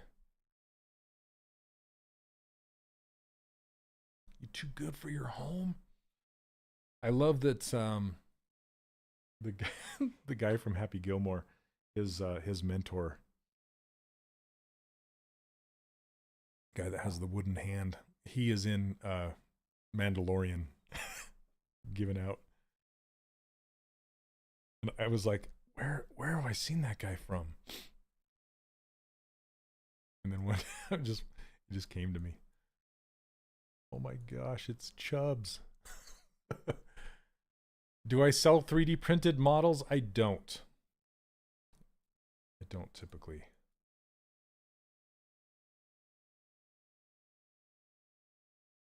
It's they're too fragile to ship. I've given them to people around where I live, but I don't like to ship them. I'd rather send someone the STL file and have them print it. It's much easier to send a digital file than a print. Okay, let's duplicate this arm off. Let's save it. It's always good to save. Savey.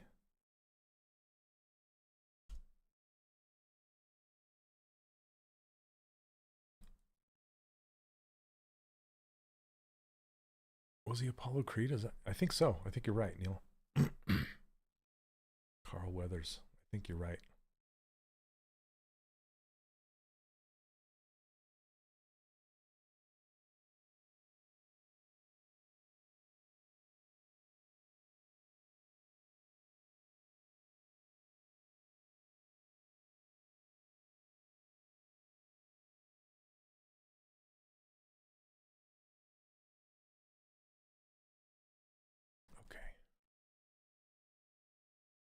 Apollo. Okay, that makes a lot of sense. Okay, duplicate the arms just so I can go back to them. Okay, and then stitch them together.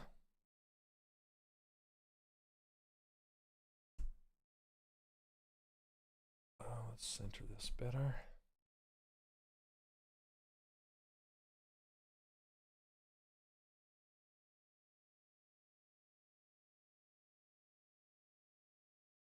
And apply. Accept. Should be stitched now. Okay, now I need to decide what I want to do with these fingers. The pose on these hands, it's not too far off from, I mean, this one's making a fist and holding this fish by the tail, but it's really not that far off from just a natural hand with these bent fingers. So I'm just trying to decide to Z-remesh these. Thought the printed stuff was pretty tough. It's tough but brittle. So if you're thinking about the extrusion printers, the printers that have the plastic filament, those are very tough. You can throw those against a wall and they'll most of the time bounce off. But resin prints, like the ones behind me, those are very, very high detail, and they're harder. Like the surface is harder, but it makes them more brittle. They'll just snap. So most of the time, even if I put them in my car and I take them to, like I teach at a local university here, if I run them down to the university to show my students, most of the time something will break off of it. And most of the characters back here have something busted off of them because it's super brittle. You can always glue it back together with like super glue and stuff, but it'll break. Okay, you know what? I'm just gonna try remesh this at the same, and I'm gonna turn off keep groups and see if it'll kind of work through it. Yeah, that's pretty good, I think. Now he's got orange hands. It's like he's got gloves on. Let's fill it with the color. I think that'll work. I mean, that's not the best through here. See, if I'll show you the reason why I didn't keep it. Well, let's see if I can arrange these to be, you kind of want it to be straighter, because Z-remesher likes to follow straight loops. So like where this thumb is connecting to the hand is pretty good because it's straight, but this one had a little bit of a rounded edge to it. Like this one has a little rounded edge to it. So if you kind of make it straighter, the Z-remesher has a better time at trying to match those loops. So let's see what I can do with solo this and just kind of mask. Whoops, let's go mask lasso. Go like that. Control W. Go like this. Just kind of put these in different poly groups. And you don't want the poly groups to be a similar color to its neighbor, because sometimes ZBrush doesn't recognize them as separate colors and it will just Z-remesh them together. If you wanted to add sound to a 3D print like a music box, how would one go about doing that? You could totally do that you get the music box first and then you measure it, see how big it is. And then if you're using my ruler file, you can actually use the ruler, like duplicate the ruler and use it to inside your file and measure out a space, or even measure out a box that's the size of your music player with the ruler. And then you can put it in the the print or your base or something like that, and then live Boolean it out of there. You could even do a live, like a scan with your phone. If it's a complex shape, you can scan it with your phone and then import it into here. That's a different level of complexity that I don't really understand so much, but you could totally do that. I heard there are printer costs, and those are in China, so I think they do the shipping as well. I don't know the whole story. People can buy it. I don't know about other countries, Tushar. I'm sorry. I only know about the US and what is local here.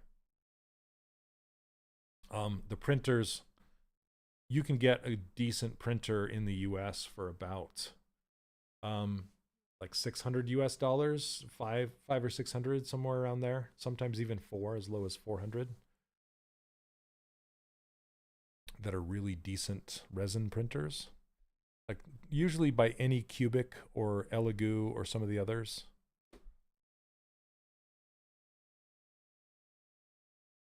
Okay, let's do one more on this thumb. And then we can, let's put one through here.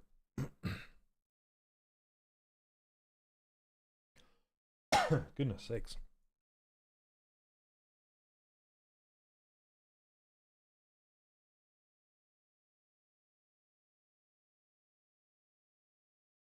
Wanted to make synth bots 3D printed that plays electronic music that would be so fun. That would be awesome. Okay, I'm going to do this and choose same, keep groups. I'm going to turn down smoothing a bit. Oh, a lot. How's that? We'll try it. Okay. I think it did okay. Let's go half and then turn the smoothing up just a bit. There we go. That's okay. That's a better result, I think. Still got some weird stuff happening down in between the fingers, but that's okay. I thought all decent printers were like 3,000 and above. No, not at all.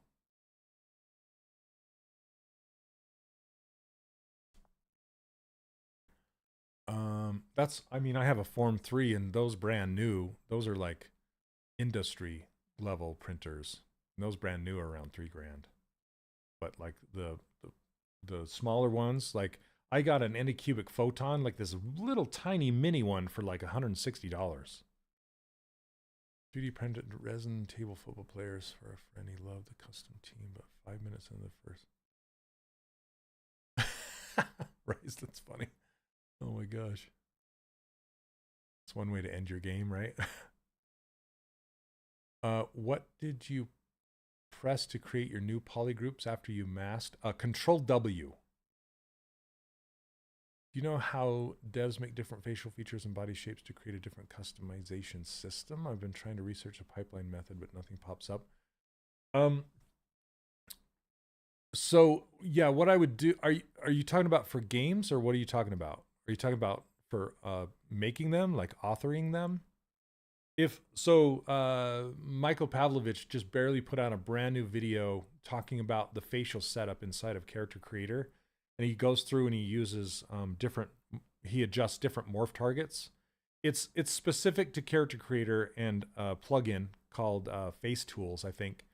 But you can totally do that for games using Face Tools. Otherwise, you can use layers inside of ZBrush, and you take your face and you make a new layer, and then you make an expression or a phoneme or something like that, and you save it to that layer, and then make another, go back, hide that layer, go back to the original neutral face, make another layer, make another expression until you have all the ones that you need to know or need to have. And then you can send them over to a program like Maya or Cinema 4D and use those as morph targets. But for games, usually faces are driven by bones, not morph targets, because animating vertices in a game engine is way more expensive than animating bones in a game engine. So setting it up with bones is way, way cheaper. And I think for the most part, unless it's a cinematic character, things are still done that way. You have an unopened Saturn to sell. That he's done with that. I am gonna sell my Saturn. I'm just not quite ready to do it yet. Yeah, if any of you guys are interested in buying my 3D printer, my Saturn, I'm gonna sell it.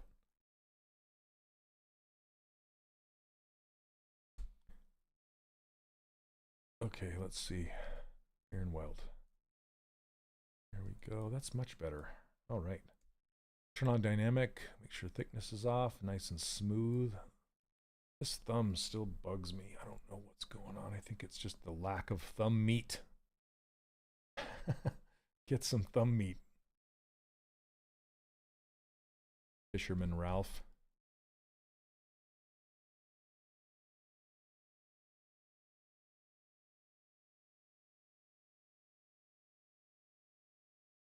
It's looking weird. Let me fix it. Go back, roll back. I need to like hook it into this whole section right here.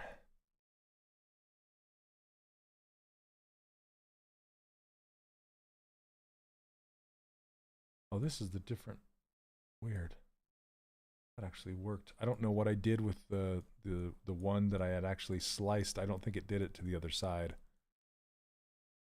There it goes. I mirrored. Okay, I mirrored this to over here, so I need to mirror it first. There we go, and then mirror and weld. There we go. Okay. My goodness, where did my thing? Okay. Those old Saturn cars. Yeah, my next door neighbor has one. Do you remember the Roadster? The Saturn, the Roadster? I can't remember what it was called. But he's got one of those still. It's a pretty fun little car.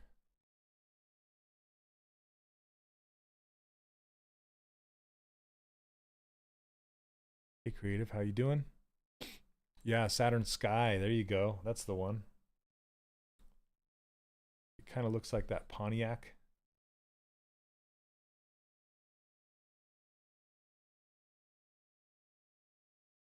Got to put in the hand butt.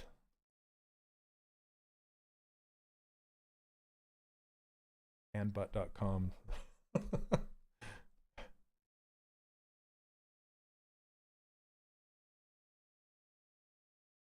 the name.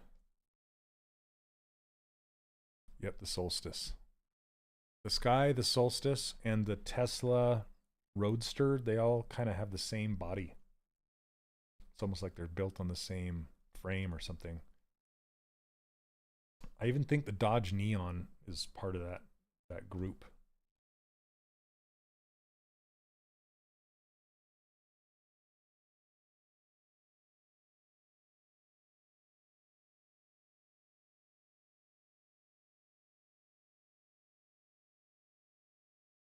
All right, guys, I think I'm going to wrap it up.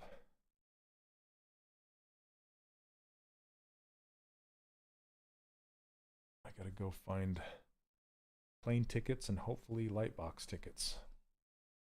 any of you are going to be there, I'd love for you to come up and say hello and say, hey, I'm blah, blah, blah from your live streams. So-and-so.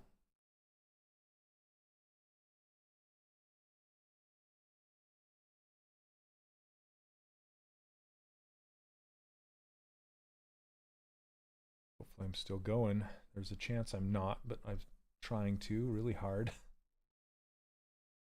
See if it works out. All right, you guys. Thanks for hanging out with me today. I really appreciate it. I don't know, Leonard. I wasn't going until the last second, and I'm like, oh, I should probably go and like meet up with recruiters and get some rapport going with them, you know. So yeah, I'm going to go meet with recruiters. I have several that I want to talk to.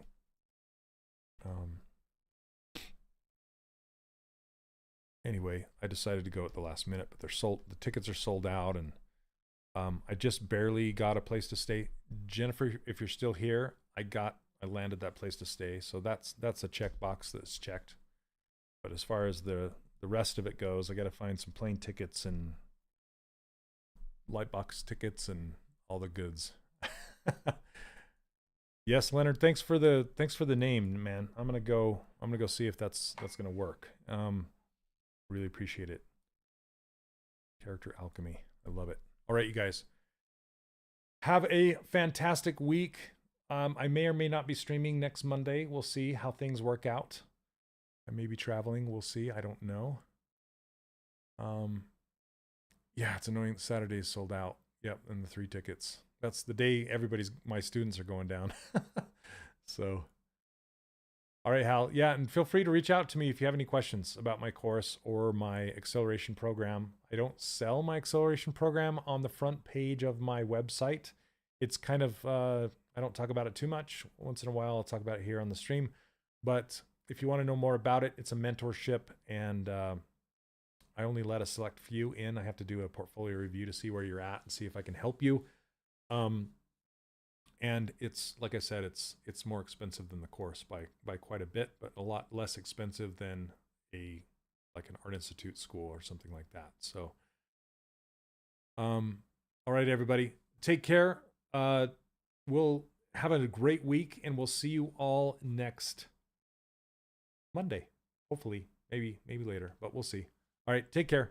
Have a good one. Cheers.